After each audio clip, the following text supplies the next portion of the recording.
It is 11 o'clock here in the 1 RPM studio and other places, too. It's not just our clock. This is Nashville's independent radio, Lightning 100. We are joined right now in the 1 RPM studio.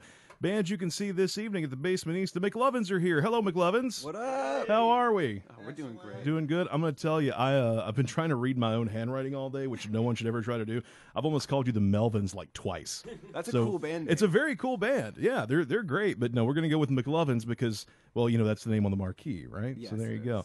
Shoulda, coulda, woulda. Shoulda, coulda. There you go. So got into town last night, right? Yep. So we're travel day. We're good. We're rested. We're refreshed. We're ready for this evening, right? So much ready. Calm down, guys. Playing with is it CBDB and Meridine tonight? Yes, Is that what's going on? Yep. Well, let's go ahead. We'll talk here in a minute. You want to go ahead and give people a little sample of what they can hear tonight? Sure thing. What do you want to play for us? This one's called Hold Up. All right, the McLovins live in the 1 RPM studio on Lightning 100. You tied me up, tighter every day.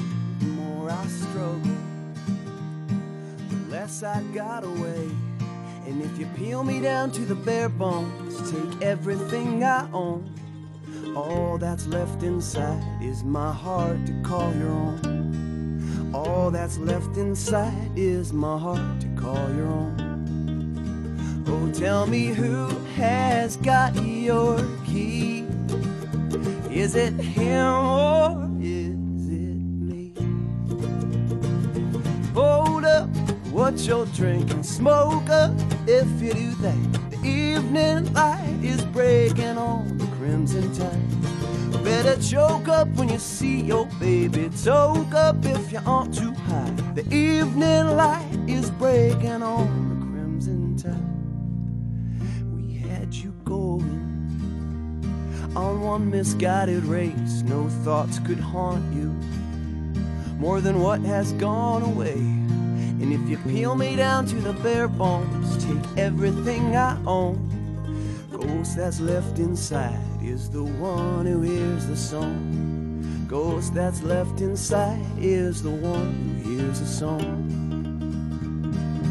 Hold up what you're drinking, smoke up if you do that. The evening light is breaking on the crimson tide. You better choke up when you see your baby, toke up if you aren't too high. The evening light is waning on the crimson tide.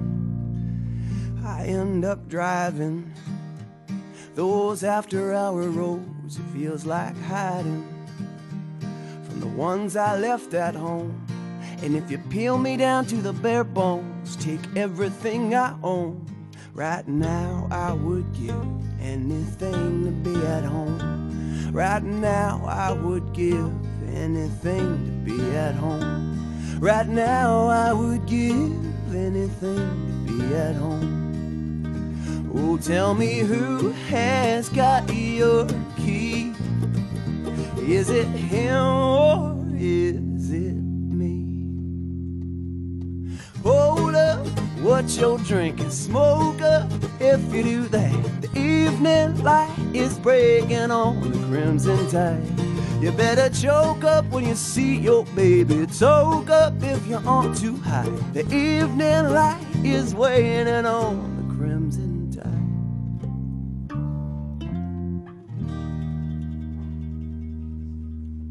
Yeah.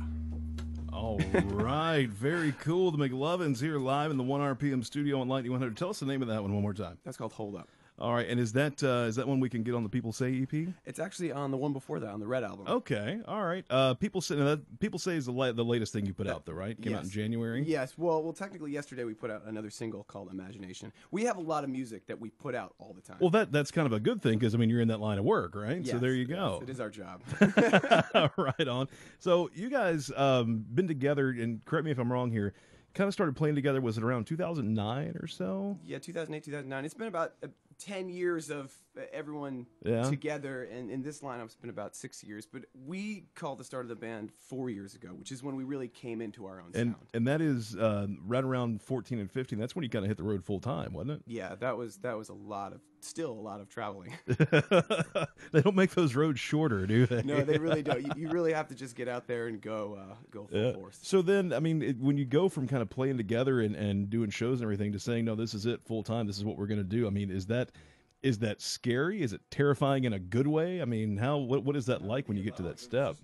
Yeah, it was a natural step. I think progression, and we'd already been. I mean, it's not like we hadn't been touring. Right. But we hadn't been touring. Months on end. Yeah, months on end, 6 months out of the year. Right. Ever. You know what I mean? Mostly because it was financially untenable and the structure wasn't there for us to have growth. And now that it is, right? Just go out and play as much as possible. Yeah, it was never really scary. Yeah, I would say you just kind of adjust, and it certainly loses its novelty. Like I'm not going to say that it's as thrilling as like tours 1, 2, and 3, where drunks at 2 a.m. are still kind of charming or whatever. Right. But it's still it's the lifestyle is unique and it's very precious to us. Yeah. Well, and I mean, still the 2 a.m. drunks. I mean, that's just kind of part and parcel, I guess. You're not so much so. Yeah. that's like our customer service. Right. Absolutely. Very nice. It's fan service. You could talk to us drunk at 2 a.m. and we won't say anything to your face about it. Yeah. That would be my approach. I'll be honest with you. But if you're listening, we love you. Absolutely. No, we love our Nashville drunks, especially at 2 a.m. What up, Nashville drunks? So, and then right around the time you hit the road, that was when you mentioned the Red album. That came out right around then. That's sort of what you guys get on the road the first time to kind of get behind, right? Yes, that was our first tour of a thing, and I won't even say music because it was a thing. Right. It's like a lifestyle kind of sound, vibe that we just had to bring everywhere with us. Yeah, and that's kind of too. I mean, the Red album was sort of the first thing that really started drawing a lot of the fan base together and getting behind and saying, hey, these McLovins, they might be onto something, right? Yeah, it was our first step into something kind of new for us, which was this sound that we had kind of been skirting around for the years before, but never really had the gumption to actually go for. Yeah, and we finally went for it. Cool. So then, where does your sound, I mean, come from? What do you guys draw from? Is it specifically like it has to be this group of people? Are there certain influences you're all bringing to the table? I mean, kind of tell us how you make that stew. I think for McLovins, we almost have too many influences. Okay. Coming from a bunch of different backgrounds and like coming from world music, jazz. It's coalescing though. Yeah. For sure. Like, sort of the influences that we all have became more focused. So back in the day, we would have like a jam song, a kind of Little Feat Americana song, and then like an emo song. Okay. And it's just kind of about trimming away the things that are off message. And I think we've done a good job of that because our music is sort of skewing more alternative sounding these days. And we also do improvise. But, for instance, me and Jake went to a performing arts high school for jazz, and I don't think you can do that at all. Yeah. But it's all, I think it's about paring down the influences, and like when you get down to it, like Justin does a lot of the writing and his influences are going to come through, and whoever Jake likes, and then whoever influences the specific instruments is going to show up. But the sound is definitely skewing alternative. Yeah. And we like Kings of Leon and stuff like that. That's cool. War on Drugs. And lyrically, because it's a very lyric based group, it's very honest. We try to connect with the people, and it kind of tells a story of an early 19-year-old to right now 25. So the story is growing with us. So it's very honest. Well, and you can kind of track that too. I mean, especially we're talking about now leaning towards a more alternative sound and maybe not hearing as much of the jazz influence. I mean, at the very beginning, and again, correct me if I'm wrong, but it was a Fish cover that really kind of got you guys. Yeah. I did some reading. Okay, I didn't want to waste your time today. All right. The Immortal Yem. There you go. When we were 14 when that happened. Yeah. Too, so, oh wow. I like how you throw that. We were 14. No big deal. We became I feel like it's important because think of how you were when you were 14. So dude, when I was 14, I was on the radio. That's awesome. What's it with this place in like radio prodigies? Like the other guy said he was doing this when he was 10. You can't call me a prodigy, man. I've got tapes of me before, like on the air before my voice broke, and it's awful. Boy, nice. Do you have any of those up? We could listen. No, not at all. No, they are locked deep in the archives, man. I don't post a lot of stuff, and it's for that very reason. Oh man, live in the 1RPM studio here on Lightning Winter. We got the McLovins in here.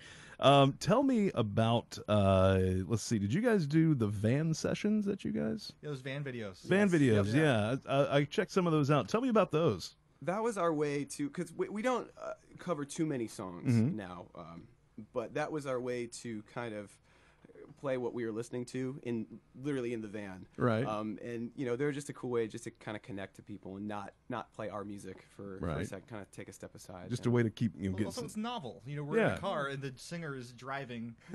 And wearing a seatbelt. I was going to say there appear to be some good adherence to state and local traffic laws going on there, so very nice. I'm glad you can't see the road because I'm on the opposite side of the road. I was wondering, chaos. I saw like some busted crates and some chickens go flying by. Like in the movie, there's always crates of things and like a big glass pane, you know? Yeah. And that was the take we could use. Well, there you go. Man, those outtakes, I smell money. I'll tell you right now. Very cool. And then you did one, the van broke down?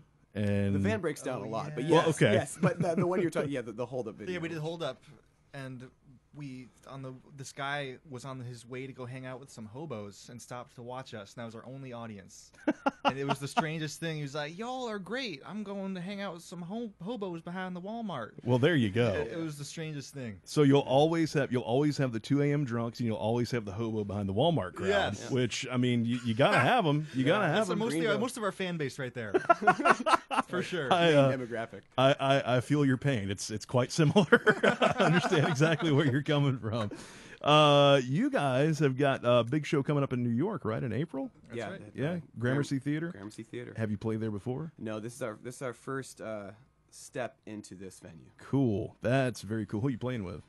We're playing with another band called Wild Adriatic and another band called Denizen. Okay, that's cool. Tickets on sale now, right? Oh yeah. Okay. And they're going fast. So if you're listening and you're in New York, you should get them now. If you're gonna go to New York, if you want to make a special trip to New York, there you go to go check out our buddies McLovins there at the Gramercy Theater, April the 6th. You were just in Nashville. I think you told me about 3 weeks ago. Yep, we were. Before that, had never played Nashville before. We're making up for lost time. That's circled it. I love that. You're like, we've never played before. We're going back because everybody does that thing. Like, oh yeah, we're gonna come right back. We'll see you guys again. No, you guys meant it. We didn't really know until like that night we got the email. You know, we played the show and then we were like, oh, so you're coming back to the other venue. And we're like, all right, yeah, sure. Pretty much went home, did some laundry, and came back. Right? Yeah. Well, didn't do the laundry. Well, that's I wasn't gonna say anything, but yeah, it's a small Memphis room. Before.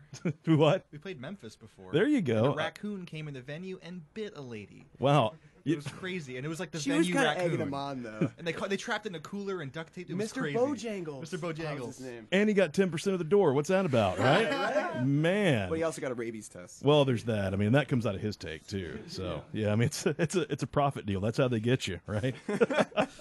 Oh man, big vinyl fans. Red, I think was it you that was talking about listening to vinyl is almost like a social thing to you now? Yeah, I just did the vinyl diaries on there. Okay. It really is. I feel like, you know, when you're at least friends my age, it's something you kind of put on and you have a couple people around. And, you know, it's because you got to flip it over. You know? You got to walk up to. You have to do a thing. You have to physically touch. You can't the just thing. put it on and forget about it. Yeah, you can't just Bluetooth your way, through it. Yeah.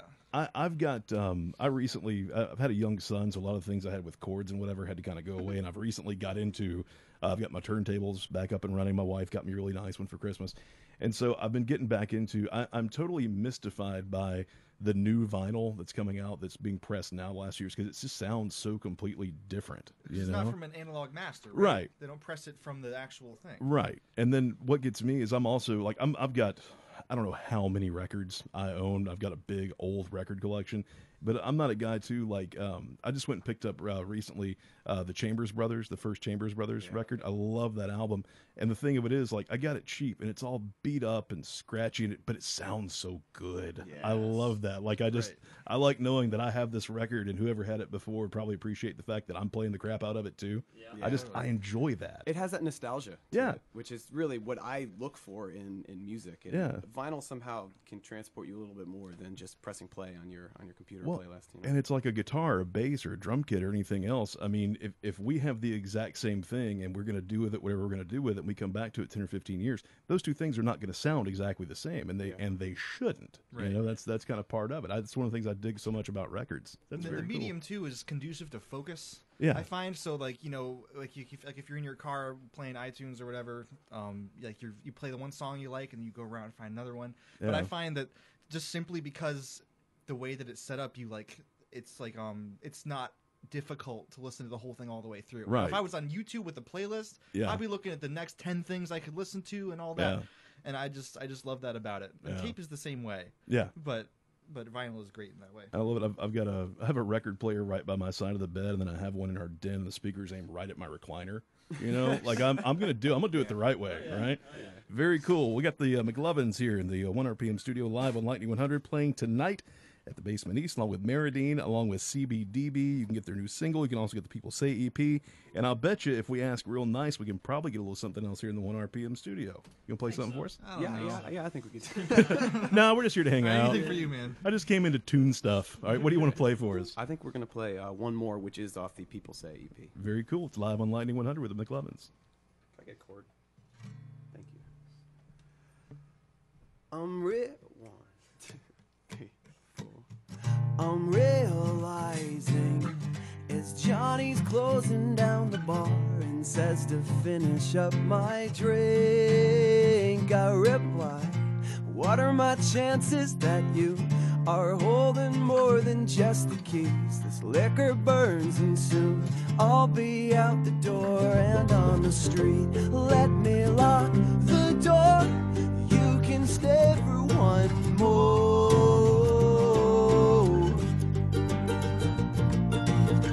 We've all been there before, so you can stay for one more.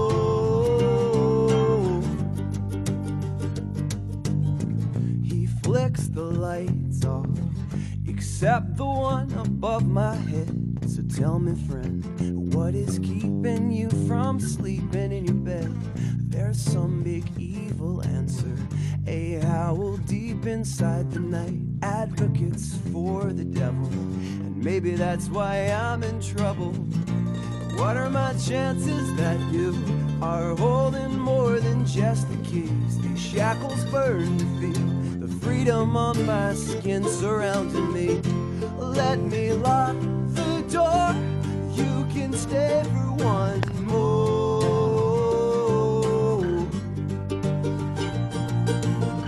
We've all been there before, so you can stay for one more. You can stay for one.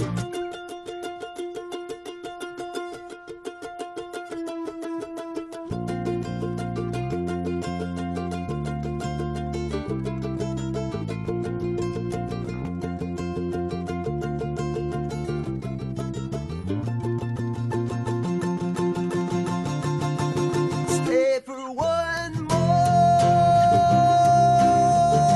You can stay for one more. Stay for one more. You can stay for one more.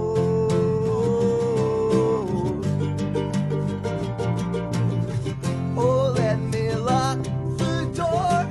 You can stay for one more. Stay for one more. You can stay for one more. You can stay for one more. All right, the McLovins here on Lightning 100 live in the 1RPM studio. Guys, very cool. I like that. I like that a lot. Tell me the name of that one again. Called One More. All right. And I always assume that I know what the title is, but I want to make sure the band has a chance to get the title right because I will find a way to screw it up. Well, sometimes artists will pick like a section from like a verse and just name it that. Absolutely. You never really know. So tonight, Basement East, you can see the McLovins along with Meridine, along with CBDB. I assume you got copies of the EP and stuff out there. You got some merch. I looked at your website. Free hugs. Free hug. Well, there you go. Yeah. You're not going to make any money on it, Also but I mean, donations. it's a hug, right? Yeah. I love too on your merch page. You sell lighters for the lighting of candles or perhaps candles, so that's very cool. I enjoy that. And guys, when you come back to town here in about 3 weeks, swing by and see us, okay? All right, yeah, sounds good. Thank you so much, McLovins. We appreciate it. I'm sure tonight's going to be a great show. We're going to be right back in just a bit with music from our local artist of the week. It's Mark Sibilia next on Lightning 100.